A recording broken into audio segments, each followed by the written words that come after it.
We got the New Japan Pro Wrestling Super 7 Ultimate figures. It's going to open up Tomohiro Ishii, the Stone Pitbull. Check him out and his accessories and just talk about him as the wrestler. Quick little bio there, that brainbuster finishing move. He's a thick dude. One of those guys that's just kind of always been there for quite a while. Comes with a steel chair. Unfortunately, it's not a Japanese style folding chair that usually has the bottoms connected, and it's just a different shape. Would have been awesome if he would have came with a Japanese style folding chair instead of this very standard style, but I mean, you can get folding chairs from all sorts of other wrestling figure toy lines, so cool, but if it was a Japanese chair, it would have been an amazing accessory. Right now, not that great. All the same hands pretty much from the other figures I've been opening. You can check out those openings, but all the taped hands, there's just no paint on the tape, whether they wear black tape or white tape on their hands. It's just not there. So some of the hands aren't going to be very good to use. Sleepy Ishii. Release the chunk. He has a cloth t-shirt. Oh boy, he's got an actual separate piece elbow pad, but either the joint is in the weird spot or it's not letting him move his arm. So I guess he's just gonna be clotheslining people at all times, because you can't let's see, maybe the joint's just kind of, yeah, the joint was just kind of firm. Let's see if we can slide that back on. Okay, so you can bend some with the elbow pad. It's just kind of locked up there.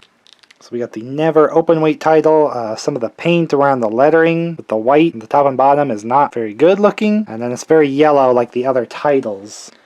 We were looking at the other belts. Actually, this is even more yellow than them. Not sure why they went with yellow instead of a more gold appearance with the belts, but still got the design there. Looks nice, if just not realistic. Problem is with the belts, you know, the pegs are jammed through here, and once I take this off, it's almost impossible to get back on just because these pegs are so soft. So how can you manipulate them back through the thing without a machine practically to get it back on? But you can kind of get it there, or you can just kind of pose them. I mean, look how warped one of them got for getting smashed through the hole there. It's just, these need to be a firmer plastic, and then this can be soft over here, but it's all the same material, so maybe it all needs to be a little bit harder, because I mean, here I'm kind of getting a few of them through, but you know, there's no figure in my way. It's a lot harder to get it strapped back onto a figure. But still, you know, got the NEVER Openweight, which is just kind of I think the NEVER was going to be its own kind of show or group of wrestlers, kind of showcasing more newer wrestlers, but right now it's just kind of like, it's like the belt, it's like, you're not the heavyweight contender, but you know, you're the cool, the sort of underground cool pick. Kind of Ishii's one of those guys that was just kind of underappreciated in a way. So the shirt doesn't have that usual WWE Elite kind of Velcro back to remove. This is a completely different line, so I'm not sure what the recommended way to remove the shirt is. Might have to do it the hard way, which is going to not be cool. Is there really no better way to get this off?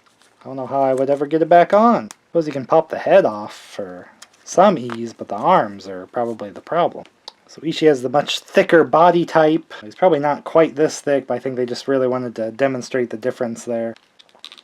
Again, the joints, I mean, the knees don't do a whole lot, but there is a twist there, but everything feels pretty solid. Like, it doesn't feel fragile like a collector's kind of figure. It's much tougher. A little basic on the shoes there and the attire for the price of these. He's got his weight belt on, of course.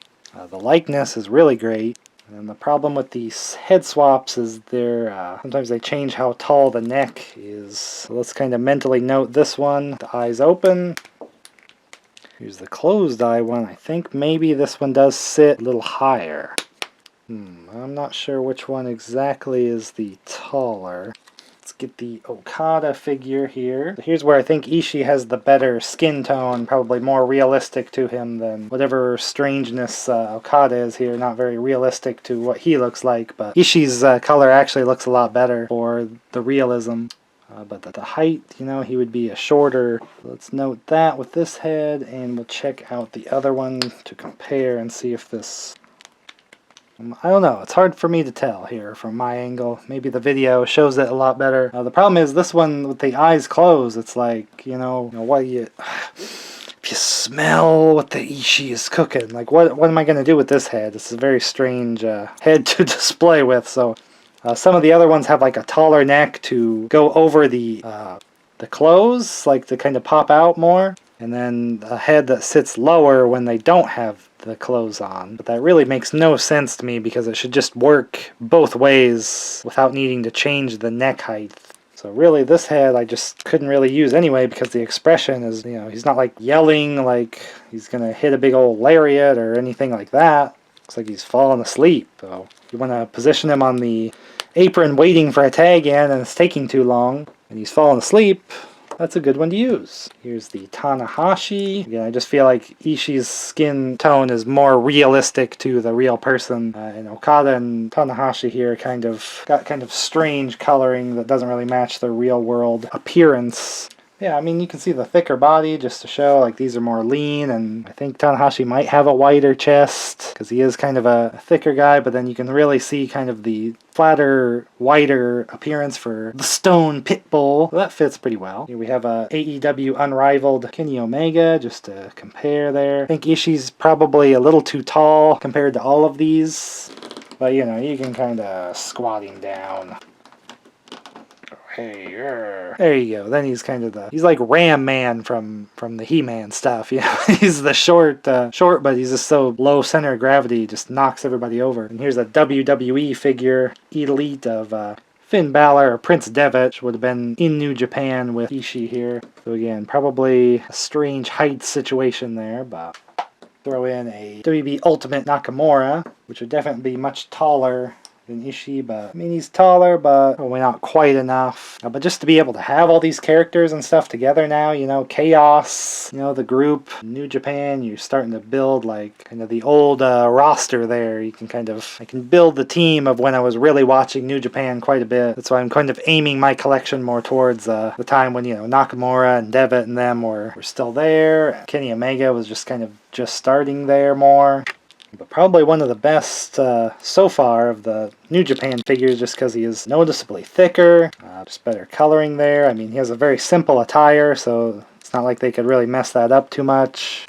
They don't have a ton of movement, but they're built more like retail releases where they're pretty tough. I mean, they can take some beating and pose around. You don't have to be real careful that they're going to snap and break. I think Okada might have fell off my shelf already, so on his elbow, and he has a little chip here. So I mean, these are going to get banged up if you were playing around with them too rough or something, so just note that maybe the paint apps are a little more fragile than WB ones, but they chip just the same also, so...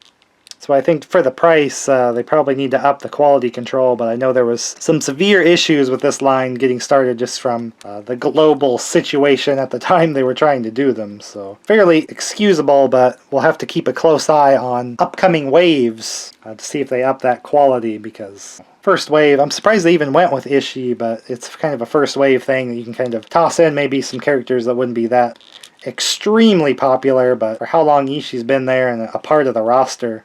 I debated just only getting Okada and Tanahashi and then skipping Ishii and Will Ospreay, but just went ahead and went for him just because I was kind of excited about getting more New Japan Pro Wrestling roster figures. I probably have seen less matches with Ishii, although he's kind of usually always there, and all those big six-man tags and everything just for the teams and all that. Also, we're getting the NEVER Openweight title that's going to be becoming more and more important, actually, with just a lot of people having it, even Tanahashi holding it and things like that. Great, that's great to just put on any figure amongst my collection. Doesn't have to stay on Ishii since he's so very New Japan, and then some of my filler figures that I'm getting, like, of people that were on the roster, you know, you could give them the NEVER Openweight and spread that New Japan appearance. I don't know how he would get the shirt back on very easy.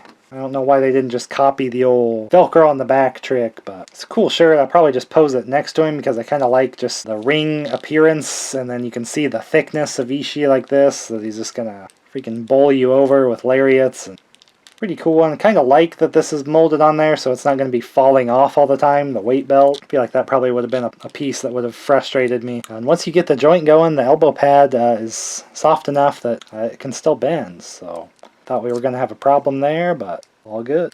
We'll be opening all the New Japan Pro Wrestling figures coming out here and all my other wrestling and from various time periods that I collect. And I open up all my other collectibles here, so check out what I get, see if there's stuff that you collect or stuff you just would like to see and check out. I'll see you in the next video.